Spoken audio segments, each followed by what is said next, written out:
Oke, materi kita mengenal dan memahami perkembangan fisik. Ini fisik dulu ya. Fisik, apa itu fisik? Perkembangan fisik, apa itu?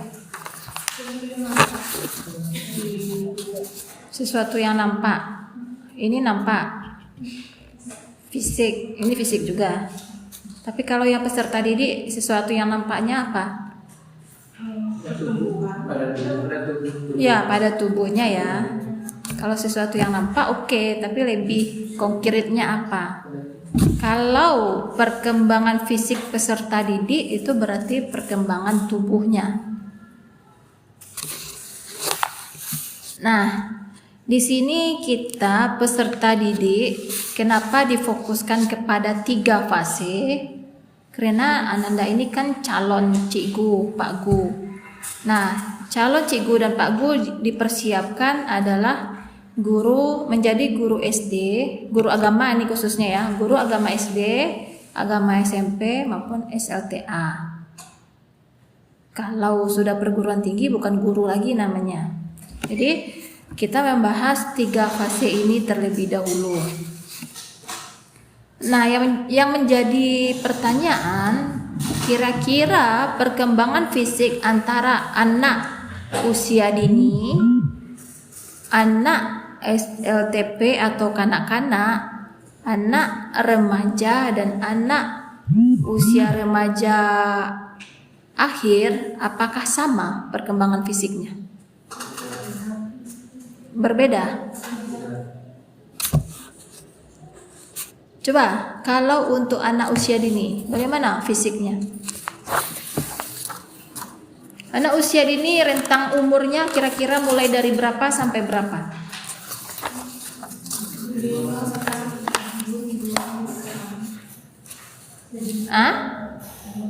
Anak usia dini, bukan anak-anak, usia dini.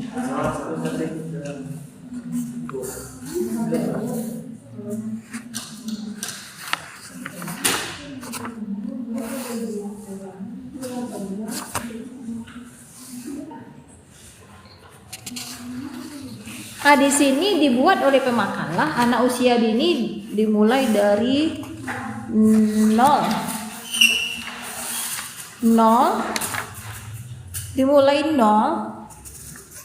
sampai 7-8 tahun. Di bagian anak SD, itu 2 lagi. Tumpang tindih nih. Bagaimana nih? Yang anak usia dini itu rentang umur usianya berapa?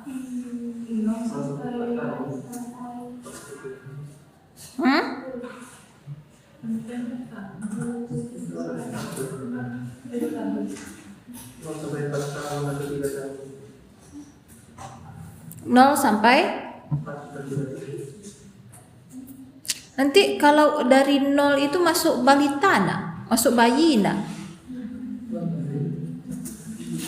Pernah dengar pendidikan anak usia dini? Atau PAUD? Itu rentang umurnya berapa? 2 sampai 5 tahun. 2 sampai 5 tahun. Rizky Rahmat. Ya, Bu. Rizky Rahmat bilang 2 sampai 5 tahun. Yang lain? 3 sampai 5 tahun. Anda harus punya dasar. Tidak asal bunyi begitu saja.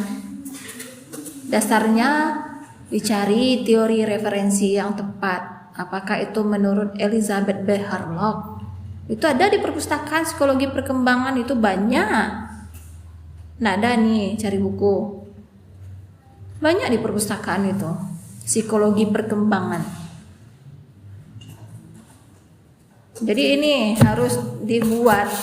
Misalnya menurut Elizabeth B. Harlock, usia anak yang dikatakan usia anak dini itu 2 sampai berapa tahun.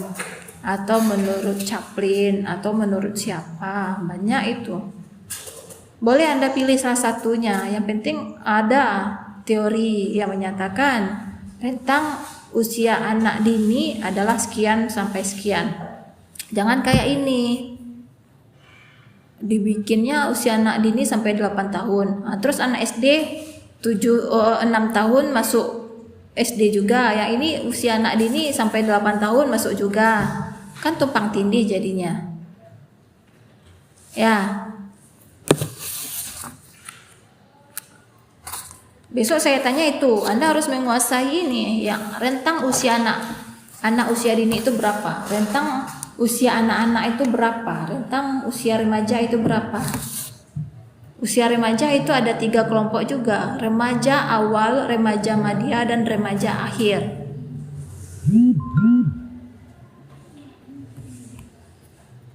Nah, kira-kira Anda ini masuk rentang usia yang mana? Remaja akhir. Asbun itu.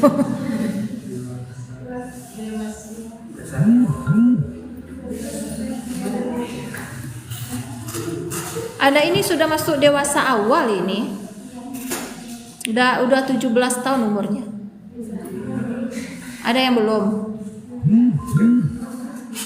Kalau yang belum tuh berarti masuk remaja akhir.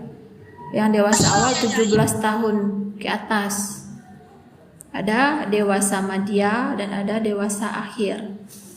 Dan ada pun yang keluaran terbaru dari WHO katanya usia 40 itu sudah masuk ke kategori lansia awal. Jadi saya 1 tahun lagi udah lansia ini. Itu terserah teori-teori mana, tapi harus ada dasarnya. Oke, kita kembali kepada anak usia dini ya. Anak usia dini, bagaimana perkembangan fisiknya? Kita fokus ke anak usia 2 tahun sampai 4 tahun, mulai dari kepalanya dulu. Kepalanya besar.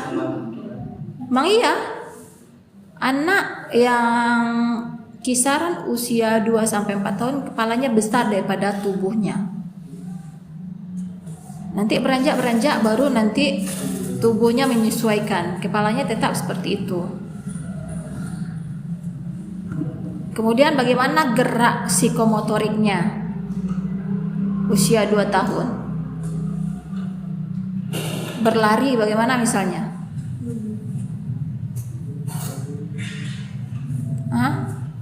Berlari anak-anak usia 2 tahun sudah bisa kan?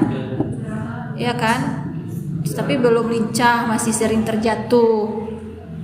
Ya, tatapannya bagaimana, jarak penglihatannya bagaimana? Sama enggak dengan anak yang sudah SD? Beda kan, beda jauh. Kalau anak usia SD itu sudah otot-ototnya sudah mulai ada, otot tangan, otot kakinya. Kalau anak usia dini itu belum. Kemudian ini fisik ya. Kita bahas yang ke masa kanak-kanak, TK.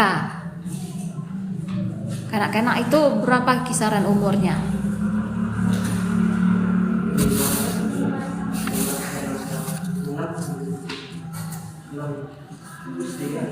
Tiga sampai 5 tahun kanak-kanak, tapi ada yang bilang 6 tahun juga.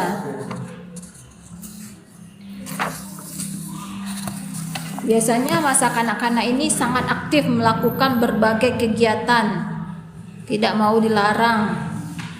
Perkembangan bahasanya juga sudah mulai baik, sudah mulai bisa memahami pembicaraan orang lain. Perkembangan kognitif daya pikirnya sangat pesat. Rasa ingin tahunya luar biasa. Nah, biasanya ini bentuk permainannya itu masih bersifat individu. Ya, dia susah untuk berbagi mainan kalau anak kanak-kanak ini. Dia berusaha semua yang ada itu adalah punya dia. Nah, biasanya masa kanak-kanak ini bentuk tubuhnya itu sudah agak normal, sudah proporsional antara kepala, tubuh dengan anggota yang lainnya. Kemudian pada masa anak-anak, bagaimana perkembangan fisiknya? Ini sudah mulai kuat, beban berat sudah bisa diangkat, ya kan? Apapun sudah bisa dilakukannya dengan sendiri tanpa bantuan orang lain masa anak-anak ini. Berbeda kalau masa kanak-kanak, masa waktu di TK, mereka masih membutuhkan bantuan untuk pasang sepatu, pasang baju, ya kan? Untuk mandi pun mereka pada bagian-bagian tertentu pada tubuhnya belum bisa dijangkau dengan baik. Kalau zaman dahulu itu syarat untuk masuk sekolah SD tangan ini harus sampai ke telinga, kata orang tua saya. Kalau belum bisa tangannya menyentuh telinga itu belum bisa sekolah. Entah apalah jadi patokannya kan. Masa ada tangan harus sampai ke telinga. Itu mungkin dari segi perkembangan fisik seseorang syarat untuk masuk SD. Bukan berdasarkan dari kognitifnya. Itu dulu. Entah apa kaitannya. Silakan Anda kaji syarat untuk masuk sekolah SD dulu itu.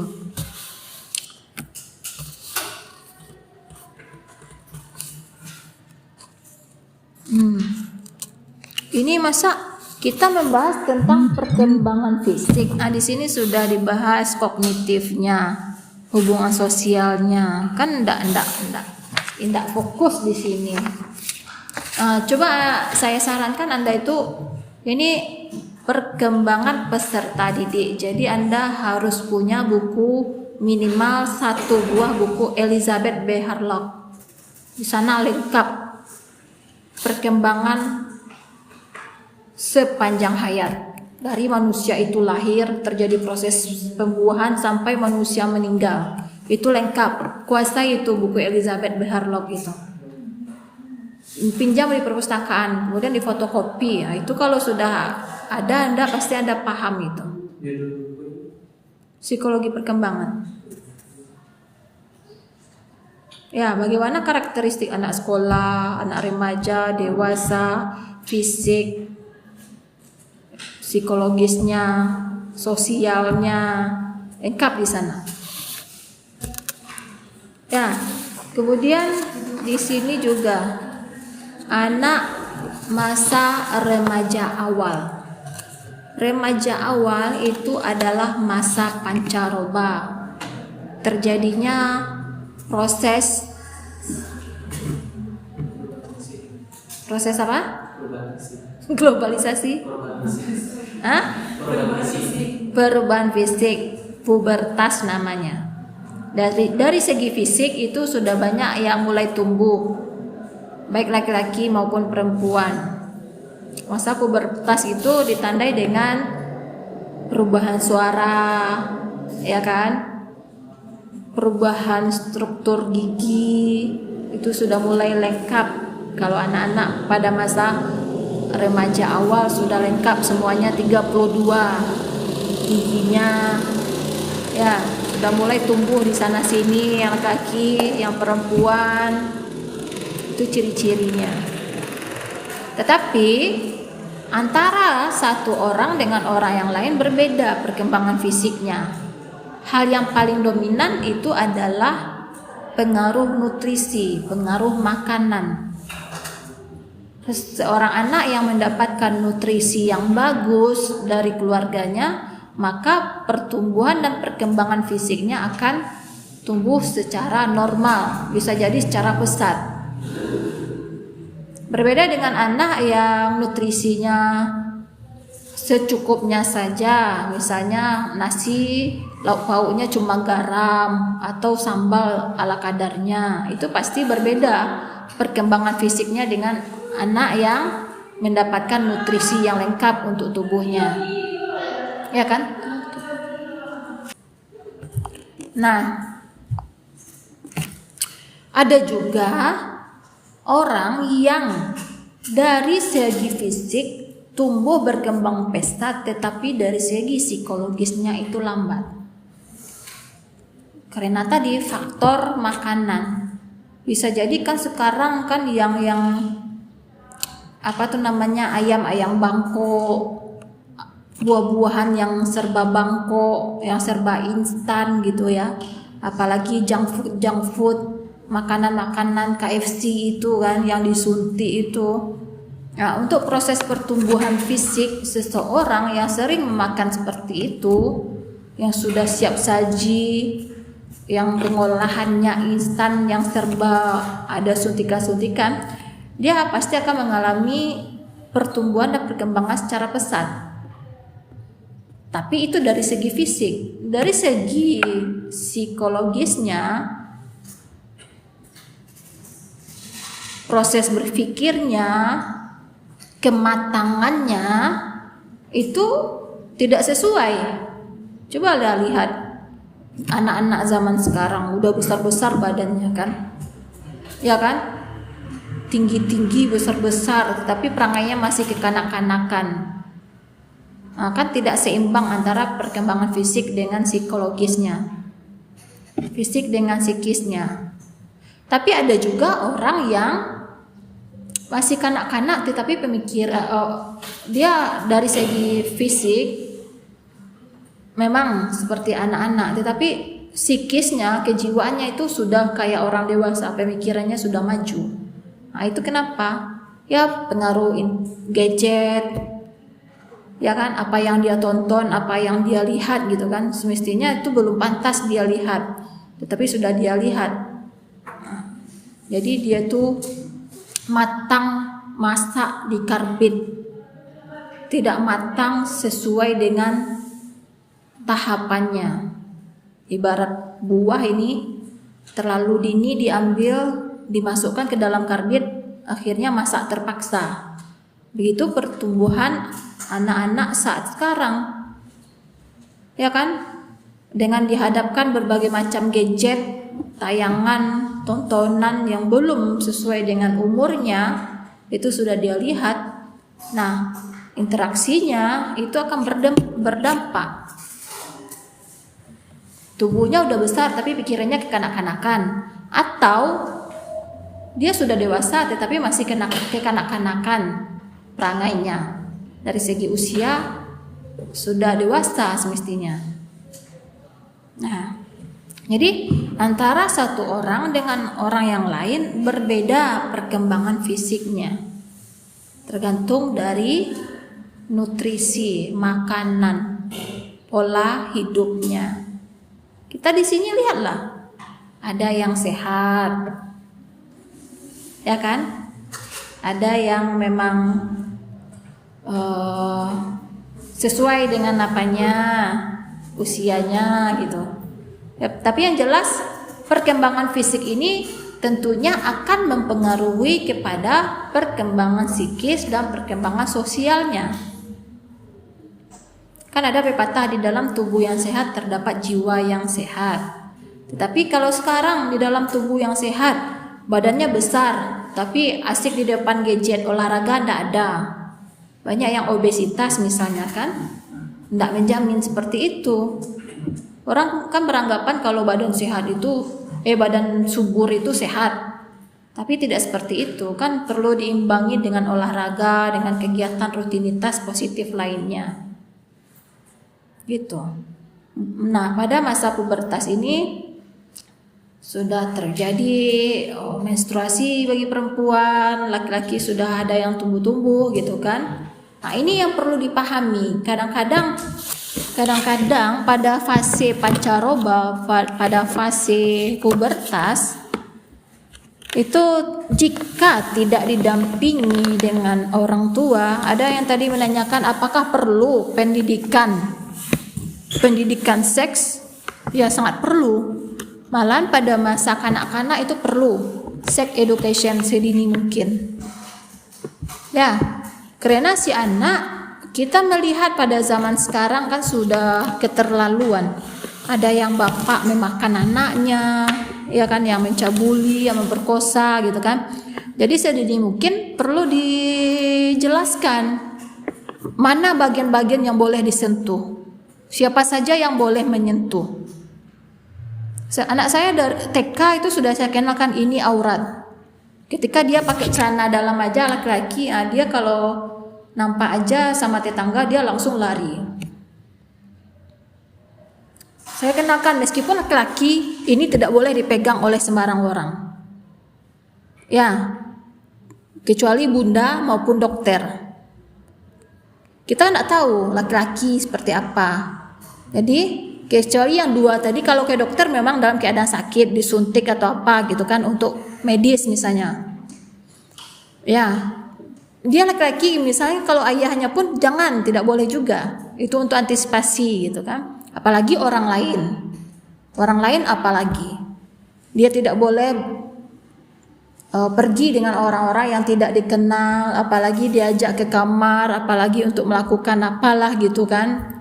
Nah, itu harus dari sedini mungkin kita perkenalkan sex education itu.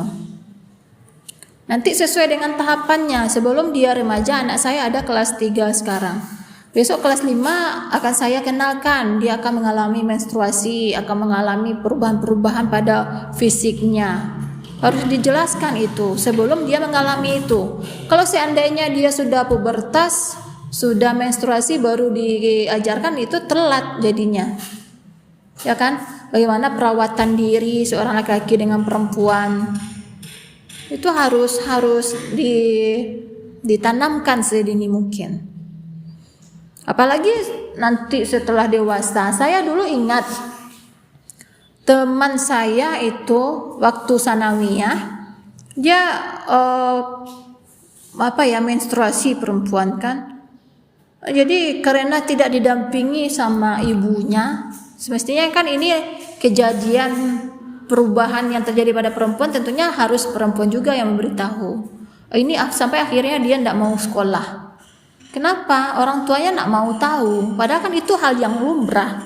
Semua perempuan pasti mengalami itu. Tapi lantaran dia tidak didampingi oleh ibunya, dia jadi tidak mau sekolah. Dia menganggap entah mungkin itu aib, dosa besar atau apa gitu. Atau semacam penyakit apa yang berbahaya. Tidak mau dia sekolah akhirnya. Nah, kan sungguh tragis itu. Apalagi kamu di rumah kan punya adik, punya saudara yang mau tumbuh besar. Itu perlu dijelaskan. Jangan nanti ada semacam persoalan yang timbul, akhirnya berdampak negatif pada dia. Apalagi masalah berinteraksi dengan lawan jenis, ya kan? Ya kan? Masalah ketertarikan, suka dengan lawan jenis, apa yang harus dibatasi dan apa yang boleh dilakukan, itu sudah harus ada dari sekarang. Dan begitu pun dalam berinteraksi dengan sesama jenis pun itu juga harus tahu. Meskipun kita perempuan sama perempuan atau laki-laki sama laki-laki, auratnya sama, tetapi itu juga tidak boleh diberitahu, diperlihatkan kepada sesama jenis untuk mencegah LGBT kan. Nah, itu harus ada pendidikan sex education itu. Jangan beranggapan ini kalau dulu mungkin iya, anak laki-laki main sama anak laki-laki dalam kamar itu biasa. Tapi sekarang itu perlu dicurigai. Kenapa dia berlama-lama? Kenapa pintu dikunci? Ya kan? Kenapa dia sering menonton di kamar berdua? Nah, itu perlu diwaspadai. Nah, sebelum itu terjadi harus diberitahu. Kalau berteman, ini yang boleh dilakukan, ini tidak, meskipun sesama jenis. Apalagi perempuan. Yang lesbian, yang gay itu sudah merajalela. Ya, itu. Jadi setiap fase-fase tahapan itu harus dipahami. Apa bentuk perubahannya? Apa efeknya? Ya, jika itu tidak dijaga. Harus sampai sedalam itu kita memahami konsep tentang perkembangan fisik. Karena kalau kita abaikan itu akan berbahaya, berdampak negatif. Ya, misalnya anak-anak yang perempuan tidak menjaga kebersihan, itu akan bisa menyebabkan kanker serviks, kanker payudara. Itu perlu dijelaskan. Bagaimana? Apalagi pada masa pancaroba itu. Ya, sudah mulai ada perubahan bau pada badannya, ya kan? Nah, bagaimana cara menjaga kebersihannya? Gitu. Oke. Wah, tiba-tiba udah mati. Oke, yang di kelas ini, yang di rumah, apa ada yang mau ditanyakan? Silakan. Ada Bu, ingin bisa bertanya Bu. Ya, Andre, silakan. Baik, terima kasih Bu. Ini yang menyangkut untuk masalah ketika anak itu pada masuk usia remaja awal itu. Jadi apakah pengaruh lingkungan juga mempengaruhi perkembangan dia Bu? Pengaruh lingkungan pertemanan dia? Iya, itu sangat mempengaruhi. Kalau pengaruh keluarga, seperti yang Ibu jelaskan kemarin, itu mulai dari anak 0 sampai minimal 5 tahun lah. Dia kan interaksinya baru dengan ayah, ibunya, saudara-saudaranya, keluarga kan. Nah, itu yang paling dominan adalah faktor genetik. Sebab dia lahir itu kan ada faktor bawaan dari keturunan ayahnya atau dari keturunan ibunya. Itu yang paling dominan.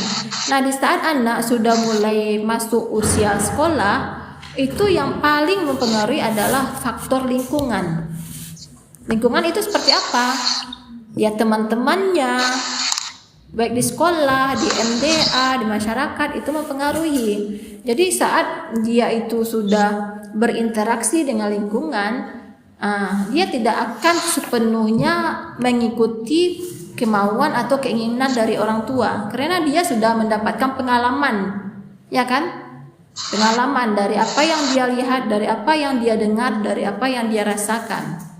Dia sudah mulai berpikiran lebih konkret, lebih kritis dibandingkan anak-anak usia dini. Ya, jadi kalau memang dia itu berteman dengan seseorang yang memiliki perilaku baik, maka dia akan baik juga. Nah, seperti anak saya, dia sudah pergi ke sekolah, nanti jam 1 dia pergi ke MDA sampai jam 5, terus dia lanjut tahfiz gitu kan. Jadi kan banyak itu yang dia temui teman-temannya. Nah, di saat dia itu ada sesuatu sikap yang tidak baik, di sanalah peran orang tua mengontrolnya. Jadi kadang-kadang kan lada pelo basuh sampai santiangnya kan dibawa ke sekolah, dibawa ke rumah. Nah, di sana orang tua berperan. Jadi mempengaruhi. Jika si anak, apalagi nih remaja awal, sudah sangat mempengaruhi itu lingkungan. Gimana Andre? Maksud Andre tadi lebih kepada fisiknya Bu, misalnya kayak dia cara pertumbuhan puberitas dia atau bagaimanapun gitu Bu. Jadi kan nggak berbeda ya Bu, enggak. Sama dengan perubahan. Kalau fisik, perubahan yang Ibu jelaskan tadi, kalau fisik itu lebih dominan ke nutrisi makanan. Ya, nutrisi makanan yang paling berpengaruh. Apakah dia itu sering makan ayam KFC, ya, Texas, makanan-makanan junk food, itu mungkin lebih cepat pertumbuhannya dibandingkan anak yang memang dia makan nasi sambal apa yang dibuat oleh orang tuanya gitu. Tetapi bisa juga karena dia sering berenang misalnya, ya kan? Itu kan mempengaruhi tingginya. Sering berolahraga misalnya, itu akan mempengaruhi juga. Jadi kebiasaan yang dia lakukan dan kebiasaan pola makannya itu mempengaruhi ke perkembangan fisiknya.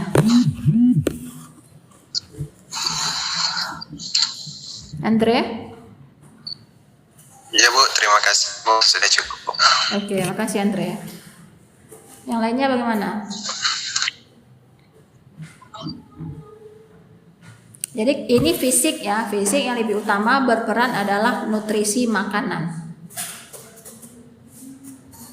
Ya, kemudian pada fase remaja itu alangkah baiknya kita memenuhi semua apa yang dibutuhkan oleh tubuh. Jangan kita makan hanya itu saja sambal. Kan di ladang kita banyak, ada pucuk ubi, kalau ada beternak ayam, ada kolam ikan, kan itu bisa kita manfaatkan sebagai sumber nutrisi. Ya kan, telur pun, ikan teri, ikan sape pun itu ada juga gizi yang dibutuhkan oleh tubuh kita. Teringat dulu masyarakat Jepang sebelum mereka menjajah kita, postur tubuhnya lebih rendah daripada bangsa Indonesia ini. Tetapi karena mereka itu negara kepulauan ya, sering makan ikan, mereka tinggi-tinggi lagi daripada kita. Nah, itu salah satunya perkembangan fisik itu dipengaruhi oleh pola makan, nutrisi. Kemudian berbeda enggak anak yang tinggal di pantai dengan anak yang tinggal di pegunungan perkembangan fisiknya? Berbeda ya. Kalau anak yang di pantai yang mereka itu kesehariannya makan ikan, itu akan berpengaruh juga kepada perkembangan kognitifnya. Karena hasil riset, hasil penelitian, orang yang dalam seminggu itu apakah 3 kali, 4 kali selalu makan ikan gitu kan, itu perkembangan kognitifnya akan lebih cepat dibandingkan orang yang jarang makan ikan.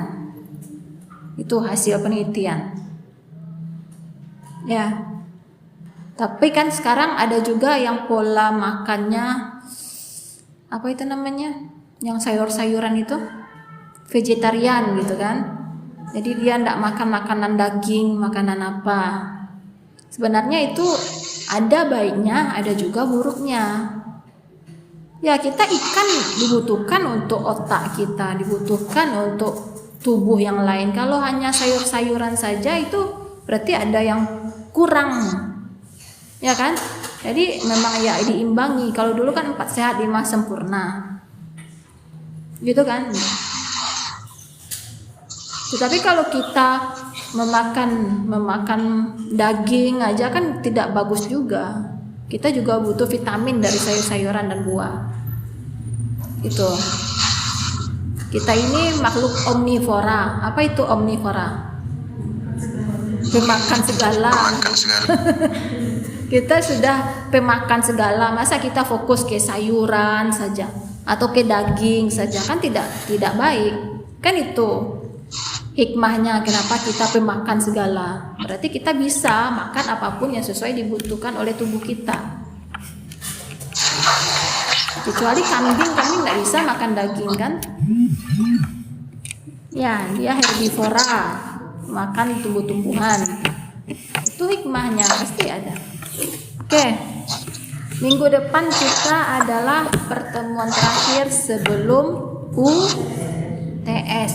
Jadi tidak ribet-ribet dong. Pelajaran perkembangan peserta didik ini, kamu semua kan sudah mengalami fase-fasenya itu.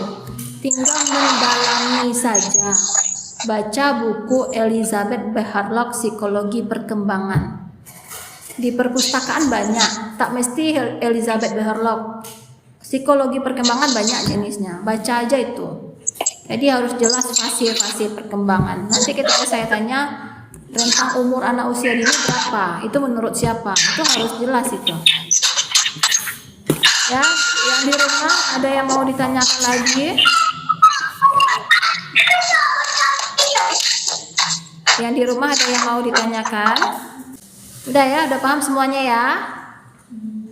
Oke, kita cukupkan sampai di sini. Kita baca hamdalah. Assalamualaikum warahmatullahi wabarakatuh.